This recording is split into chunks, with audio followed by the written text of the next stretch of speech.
तुम्हाला असं म्हणायचं का शासनाला नावच बदलायचं नाही, फक्त एक राजकीय मुद्दा तयार करून नाव म्हणजे लगीन घाईने घेतलेला हा निर्णय आहे. आता अहिल्यादेवी होळकर जे आहेत हे देखील एक आदरणीय व्यक्ती. आम्हाला अहिल्यादेवी होळकर बद्दल खूप आदर आहे. यात इतिहास आहे भारताचा, त्यामध्ये जवळपास हा पहिला शहर असेल ज्याला नियोजितपणे वसवण्यात आलं. अहमदनगरच्या शहराचा इतिहास निर्विवाद आहे येत होती, पण आता मला आता निश्चित असं वाटतं की सरकारला सुद्धा ह्यामध्ये काही गांभीर्य दिसत नाही. त्यांना ह्या नावाशी जास्त गांभीर्य दिसत नाही. त्यांचं गांभीर्य फक्त इलेक्शनच्या दृष्टीने आहे. त्यानंतर त्यांना माहिती आहे सगळे प्रकरण जाऊन कोर्टात अटकणारच आहे, कारण की कायदेशीर प्रक्रिया पाळली नाही तर शेवटी ते कायद्यात तिथं कुठंतरी थांबणारच आहे प्रकरण, आणि त्यांना त्याच्याशी काही देणं घेणं नाही. एकदा इलेक्शन पार पडले तर त्यांचा विषय पार पडला. जर त्यांना गांभीर्यच असतं विषयामध्ये नामांतराच्या तर त्यांनी निश्चितच कायद्याच्या सर्व प्रक्रिया पार पाडली असती ना.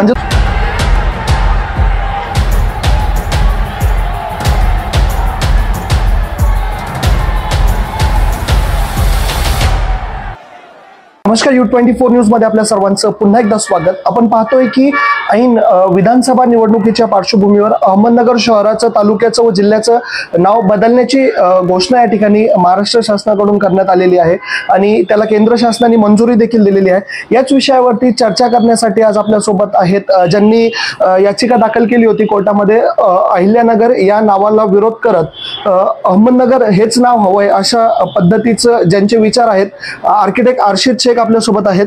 खूप खूप स्वागत आहे तुमचं. आपण जर ही पूर्ण पार्श्वभूमी जर पाहिली, अहमदनगर शहराचं, तालुक्याचं व जिल्ह्याचं नाव अहमदनगर पासून अहिल्यानगर करण्यात येत आहे, तर ह्याची जर पार्श्वभूमी पाहिली तर ऐन निवडणुकीच्या पार्श्वभूमीवर हे निर्णय घेण्यात आलाय. कसं पाहताय या सगळ्याकडे तुम्ही? योग्य कायदेशीर प्रक्रिया पार न पाडता, अर्थात due process of law follow न करता हा अत्यंत घाईगर्दीने म्हणजे लगीन घाईने घेतलेला हा निर्णय आहे.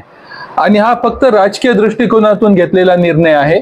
कोणतीही मोठी मागणी अहमदनगर मधून नव्हती. या शहराच्या नावाबद्दल, हे शहराचे नाव निर्विवाद आहे आणि या संदर्भात कुणालाही काही तक्रार नव्हती. कुणी नाव बदलण्याची मागणी केली नसताना सरकारने फक्त निवडणुकीच्या दृष्टिकोनातून हा निर्णय घेतलेला आहे. निश्चितच आपण पाहतो की तुम्ही कोर्टामध्ये याचिका दाखल केली होती या नावाविरोधात. तर सध्या कोर्टात काय परिस्थिती आहे आणि हे नाव बदल जे झालेलं आहे याला थांबवण्यासाठी तुम्ही काय प्रयत्न करताय सध्या? 30 मे 2023 म्हणजे गेल्या वर्षी जेव्हा मुख्यमंत्री एकनाथ शिंदे यांनी अहमदनगर शहराच्या नामांतराची घोषणा केली, त्यानंतर लगेचच शहराच्या सुज्ञ नागरिकांनी डॉक्टर सर्जेराव निमसे माजी कुलगुरू यांच्या नेतृत्वाखाली एक बैठक बोलवली आणि आम्हाला सगळ्यांना असं वाटलं की हा नामांतर अगदी अनावश्यक आहे, कारण की कोणत्याही नामांतराला हजारो कोटी रुपये खर्च येत असतो. अनेक लोकांना असुविधा होत असते. म्हणजे नाव इथून तिथून सगळे बदल करायचे, नाव फक्त दाखल्यावरच बदल करायचे नाही, पासपोर्टवर बदल करायचे, राष्ट्रीय आंतरराष्ट्रीय लेवलवर त्याचे नामांतर करायचं, हे खूप मोठा प्रयोग आहे आणि हे अनावश्यक आहे. एकीकडे आपण नगरचा बकालीकरण पाहताय, नगरची अवस्था पाहताय, नगरचे जे अहमदनगर शहराचं जे आर्थिकदृष्ट्या पाहत आहे, इथली बेरोजगारी पाहत आहे का हजारो तरुण अहमदनगर सोडून जात आहे उद्योगधंदे नसल्यामुळं, आणि अहमदनगर शहर पेन्शनरचं गाव होत आहे. एवढ्या प्रचंड समस्या असताना त्या समस्या सॉल्व्ह करायच्या सोडून त्यांनी नामांतराचा अजून एक कोलीत आपल्या हातात दिलेला आहे. मग आम्ही असा प्रस्ताव मांडला की आम्हाला अहिल्यादेवी होळकर बद्दल खूप आदर आहे आणि आमचं सगळ्यांचं असं म्हणणं आहे, हा विषय जातीवादी अजिबात नाही, हा विषय सामाजिक आहे. सगळ्यांचं असं मत आहे की अहमदनगर शहराला लागून सरकारची 700 एकर जागा आहे पिंपळगाव माळवीला. आपण त्या ठिकाणी महाराष्ट्रातील सगळ्यात अद्ययावत सिटी बनवू. कोणत्याही शहरामध्ये एवढी भरपूर जागा नाही जेथे एक नवीन सिटी बसवता येईल, जेथे आपण सांस्कृतिक, स्पोर्ट क्लब, युनिव्हर्सिटी आणि एक छोटं मिनी मंत्रालय सुद्धा करू शकतो. एवढी प्रचंड जागा आमच्या अहमदनगर शेजारी आहे. मग तिथे एक नवीन सिटी आपण वसून त्याला अहिल्यादेवी नगर नाव देऊ. ज्या प्रकारे अहमदाबादचं नाव चेंज न करता, बदल न करता त्याच्या बाजूला गांधीनगर वसवण्यात आलं, त्याचप्रमाणे आपण अहमदनगरच्या शेजारी तेवढ्या खर्चामध्ये जे प्रचंड हजारो कोटीचा खर्च विनाकारण करायचा आहे, त्याऐवजी आपण सार्थकपणे त्याचा खर्च कन्स्ट्रक्टिव्हली एक नवीन सिटी मांडू, जे संपूर्ण महाराष्ट्रासाठी एक आदर्श सिटी ठरेल, अशी आमची कल्पना आहे. निश्चितच ज्यावेळेस मुख्यमंत्र्यांनी चोंडी येथील भाषणामध्ये नावाची घोषणा केली होती अहिल्यानगर, त्यावेळेस देखील आपण या सर्व चर्चा केली होती की एक नवीन शहर वसवण्यात यावं आणि त्याला अहिल्यादेवी होळकर यांचं नाव देण्यात यावं. आपण जर पाहिलं ज्या नावांची चर्चा होते, मग ते संभाजी महाराज असतील, औरंगाबाद संदर्भात जर आपण बोललो संभाजीनगर संदर्भात, तर संभाजी महाराज असतील किंवा आता अहिल्यादेवी होळकर जे आहेत हे देखील एक आदरणीय व्यक्ती आहेत. मग तुमचा आक्षेप काय आहे नेमकं, म्हणजे त्यांचं नाव दिल्याने काय फरक पडतोय, किंवा ते देखील एक आदरणीय व्यक्ती आहे, अहमदशाह बादशाह जे होते ते देखील एक आदरणीय व्यक्ती होते. हा, अहमदनगर 1953च्या सरकारच्या ज्या गाईडलाईन्स आहेत त्यामध्ये स्पष्टपणे नमूद करण्यात आलेलं आहे का ज्याला ऐतिहासिक कंटेस्ट असेल शक्यतो त्याचं नाव बदलू नये. म्हणजे अहमदनगर शहर 1490 साली, म्हणजे 534 वर्षापूर्वी अहमदनगर शहर वसवण्यात आलं होतं. या ठिकाणी दुसरं काही खेडं वगैरे काही नव्हतं, एक ओपन जागेमध्ये हे वसवण्यात आलेलं शहर अहमद निजामशाह यांनी वसवलेलं आहे. आणि जे ज्ञात इतिहास आहे भारताचा, त्यामध्ये जवळपास हा पहिला शहर असेल ज्याला नियोजितपणे वसवण्यात आलं. हा शहराचा इतिहास आहे. त्यानंतर जेव्हा हा शहर वसवण्यात आला त्यावेळेस जगातील सर्वोत्कृष्ट शहरापैकी सर्वात सुंदर आणि नियोजित शहरात अहमदनगरची गणना होत असे. त्या काळच्या कैरो आणि बगदाद शहराबरोबर अहमदनगरची तुलना व्हायची. आणि याला फार मोठी ऐतिहासिक वारसा आणि संस्कृती आहे. गंगा जमुना तहजीब असेल, इथले खूप मोठा याला ऐतिहासिक संदर्भ आहे. मग हा ऐतिहासिक संदर्भ खोडण्याचं काय कारण आहे? त्याऐवजी आपण हा ऐतिहासिक संदर्भ असाच ठेवूया आणि आपण एक नवीन शहराची स्थापना करूया. यात काय वाद आहे? म्हणजे नावाला तुमचा विरोध नाही, फक्त तुमचा विरोध आहे की या शहराला जे ऐतिहासिक वारसा आहे ते जपण्यासाठी कुठेतरी नाव बदलू नये विनाकारण. म्हणजे एका शहराच्या प्रचंड मोठा खर्च येत असतो नामांतराला, काय हजारो कोटीचा खर्च येत असतो. आम्ही त्याचा पर्याय मानला का त्याऐवजी दुसरं शहर करा. मग जेव्हा आम्ही 6 महिने याचं प्रबोधन केलं, जनमत बनवलं, सगळ्या वृत्तपत्रातून वेगवेगळ्या लेखकांनी वेगवेगळ्या ओपिनियन मेकरनी या संदर्भात खूप प्रयत्न केले, परंतु जेव्हा महानगरपालिकाची मुदत संपली त्यावेळेस प्रशासकाने हा ठराव मांडला. प्रशासकांनी सरकारला असं पत्र लिहिलं काय बहुमताने आम्ही हा ठराव पारित केलाय. आता 4 सरकारी अधिकारी बसल्यानंतर कोणतं बहुमत येतं हे भारताच्या इतिहासात पहिल्यांदाच पाहतो. बहुमताचा अर्थ महापालिकेत निवडून दिलेल्या लोकप्रतिनिधीचा बहुमत असा होतो. या महाशयांनी तत्कालीन जे प्रशासक होते जावळे साहेब, त्यांनी स्वतःच्या सहीने हा ठराव बहुमताने झाला. आता त्यासाठी जी कायदेशीर प्रक्रिया असते, हे भारत लोकशाहीचा देश आहे. जेव्हा शासन स्तरावर मोठे निर्णय घ्यायचे असतात त्यावेळेस त्याचं नोटिफिकेशन दिलं जातं पेपरमध्ये. ही तर पद्धत आहे ना, ही हुकुमशाही थोडीच आहे. मग एकाधिकारशाही पद्धतीने त्यांनी कोणतेही नोटिफिकेशन दिलं नाही का असं आम्ही नाव बदलण्याची सरकारची इच्छा आहे. लोकांची नव्हती, पण सरकारची इच्छा असते तरी ते द्यावं लागेल. त्यानंतर लोकांच्या आक्षेप हरकती घ्यावा लागेल, त्याचं निराकरण करावं लागेल आणि त्यानंतर एका लॉंग प्रोसेसच्या नंतर हे सगळ्याच गोष्टी योग्यरित्या पार पडल्यानंतर नाव बदलायची घोषणा असते.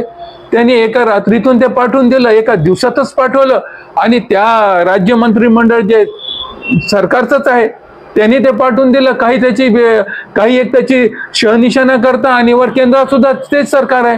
त्यामुळे कुणाला त्याची काही देणं घेणंच नव्हतं का, त्यांना फक्त राजकारण विधानसभा दृष्टिकोनातून ठेवून हा निर्णय घ्यायचा होता. जर आपण विचार केला आणि म्हणून आम्ही ह्या सगळ्या प्रोसेसवर आक्षेप घेतला.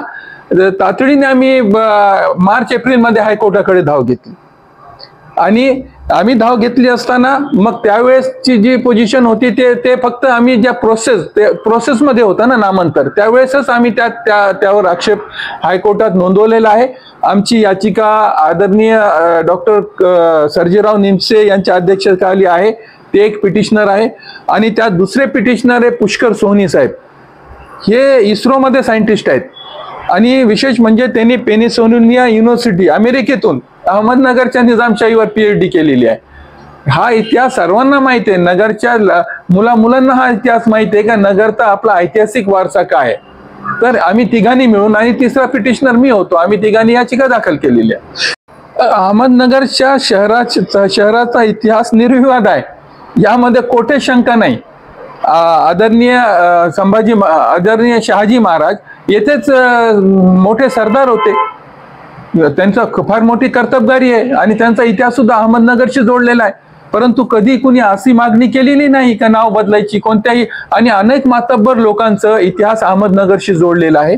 संत महात्माचा इतिहास सुद्धा अहमदनगरशी जोडलेला आहे. किंबहुना स्वतंत्र भारताचा इतिहास अहमदनगर मधून लिहिला गेला साहेब. डिस्कवरी ऑफ इंडिया पंडित नेहरूंनी इथून लिहिलं, आंबेडकर साहेबांनी भारताची फाळणी इथून लिहिली. असे अनेक ऐतिहासिक संदर्भ असताना जर नाव बदलायचे असतील तर मग त्याला अनेक संदर्भ जोडले जातील ना. आणि आता जर सध्याच्या परिस्थितीचा जर विचार केला आपण तर कुठेतरी केंद्र शासनाने नाव बदलण्यास मंजुरी दिलेली आहे, तर आता पुढे काय? आमची याचिका आम्ही ज्यावेळेस दाखल केली होती त्यावेळेस प्रोसेसवर होती, परंतु आता परिस्थिती बदललेली आहे, सर्कमस्टान्सेस हे बदललेले आहेत. म्हणून आम्ही कालच आमची याचिका हायकोर्टात अमेंड करून घेतली, म्हणजे त्यात सुधारणा करून घेतली. नवीन परिस्थितीप्रमाणे ज्या अर्थी नाव आता बदललेलं आहे, आम्ही प्रोसेसवर आक्षेप घेतला होता, आता तर नावच बदललेलं आहे. मग आम्ही हा नाव कशा चुकीच्या पद्धतीने बदलला, कायद्याचं उल्लंघन करून कसं बदललं, त्याच्यावर एक आक्षेप आहे. आणि त्यानंतर दुसरा आक्षेप म्हणजे तातडीने त्याने जिल्ह्याचं सुद्धा नाव बदलले. त्यासाठी सुद्धा कोणतीही कायदेशीर प्रक्रिया पार पाडली नाही. कायद्याच्या कलम 4 मध्ये स्पष्ट उल्लेख आहे का जेव्हा तुम्ही तालुक्याचं जिल्ह्याचं नाव बदलता त्यावेळेस त्याचं नोटिफिकेशन देणं, त्यावर हरकती आक्षेप घेणं. परंतु हे काय करायचं कारणच नाही राहिलं, कारण की विधानसभा आता 2-4 दिवसामध्ये आचारसंहिता लागणार आहे, म्हणून सरकारला खूपच घाई झालेली आहे. आणि मला पहिले शंका येत होती, पण आता मला आता निश्चित असं वाटतं का सरकारला सुद्धा ह्यामध्ये काही गांभीर्य दिसत नाही. त्यांना ह्या नावाशी जास्त गांभीर्य दिसत नाही. त्यांचं गांभीर्य फक्त इलेक्शनच्या दृष्टीने आहे. त्यानंतर त्यांना माहिती आहे सगळं प्रकरण जाऊन कोर्टात अटकणारच आहे, कारण की कायदेशीर प्रक्रिया पाडली नाही तर शेवटी ते कायद्यात तिथं कुठंतरी थांबणारच आहे प्रकरण. आणि त्यांना त्याच्याशी काही देणं घेणं नाही. एकदा इलेक्शन पार पडले तर त्यांचा विषय पार पडला. जर त्यांना गांभीर्यच असतं विषयामध्ये नामांतराच्या तर त्यांनी निश्चितच कायद्याच्या सर्व प्रक्रिया पार पाडली असती ना. म्हणजे तुम्हाला असं म्हणायचं का शासनाला नावच बदलायचं नाही, फक्त एक राजकीय मुद्दा तयार करून वेगाने नाव बदलले, याचा अर्थ असा आहे का कायदेशीर प्रक्रिया पार पाडली नाही तर कायदा त्याला कशी परवानगी देईल बदलायला. जर हे माहित असताना, तुम्हाला माहिती आहे मला माहित असताना, मग त्यांना गांभीर्यच नाही असं वाटतं ना. एवढी घाई म्हणजे त्यांच्याकडे 5 वर्ष सत्ता असताना ऐन इलेक्शनच्या वेळेस, आणि ते सुद्धा महानगरपालिका संपुष्टात आली असताना 31 डिसेंबरला महानगरपालिका संपुष्टात आली. त्यानंतर हा निर्णय घ्यायची आवश्यकता काय होती? तुम्ही कधी घोषणा केली? 30 मेला. त्यानंतर 7 महिने तुमच्याकडे बाकी होते, त्यानंतर अजूनही पुष्कळ काळ होता. परंतु हा पूर्ण राजकीय दृष्टी घेतलेला, राजकीय दृष्टीने प्रेरित हा निर्णय आहे. निश्चितच आपण म्हणून हा निर्णय फार काळ कोर्टात थांबेल असं आम्हाला वाटत नाही. निश्चितच आपण या ठिकाणी आज अहमदनगर शहराचं, जिल्ह्याचं व तालुक्याचं नाव जे अहमदनगर पासून अहिल्यानगर करण्यात आले त्या विषयावरती चर्चा करत होतो. आणि आर्किटेक्ट अर्शिद शेख आपल्यासोबत होते आणि ते म्हणतायत की शासनालाच गांभीर्य नाहीये, की शासनालाच नाव बदलायचं नाहीये. कुठंतरी शासनाला देखील हे माहित आहे की कुठंतरी उच्च न्यायालयात कायदेशीर प्रक्रिया म्हणजे कायदेशीर प्रक्रियेचं पालन न केल्यामुळे हे नावाला स्थगिती मिळेल आणि शासन फक्त विधानसभा निवडणुकीसाठी हे नाव बदलण्याचं एक राजकीय षडयंत्र रचत आहे. नाव बदलायचं नाही असं नाही, पण नाव बदलण्यासाठी त्यांना गांभीर्य दिसत नाही. ज्या अर्थी त्यांनी कायदेशीर प्रक्रिया पार पाडली नाही त्या अर्थी आमच्या अशा निदर्शनास येतं, असं लक्षात येतं का त्यांना त्याबद्दल गांभीर्य दिसत नाहीये. हा फक्त राजकीय मुद्दा. आणि जर असं असेल तर मग कायद्याच्या प्रक्रियेवर म्हणजे न्यायिक प्रक्रियेमध्ये ते कुठे थांबणार नाही. आणि आम्हाला नामांतराविषयी आम्ही निश्चितच जिंकू अशी खात्री आहे, कारण की आमचं धोरण अगदी स्पष्ट आहे का आमचं म्हणणं असं आहे का आम्ही अहिल्याबाई देवी होळकरच्या नावाने एक नवीन नगर स्थापन करू इच्छितो. त्या संदर्भात आमच्याकडे सगळी ब्ल्यूप्रिंट सुद्धा तयार आहे का कशा पद्धतीने हे शहर होईल, त्याचा आम्ही ब्ल्यूप्रिंट अगोदरच तयार केलेला आहे. म्हणून आमची सर्वांची नगरकरांची इच्छा अशी आहे की आम्ही एक भव्य दिव्य नवीन सिटी त्या नावाने करूया. शासन त्या संदर्भात किती गांभीर्य आहे नाही आहे हा शासनाचा प्रश्न आहे, त्यांचा राजकीय हेतू त्यांच्या जवळ आहे.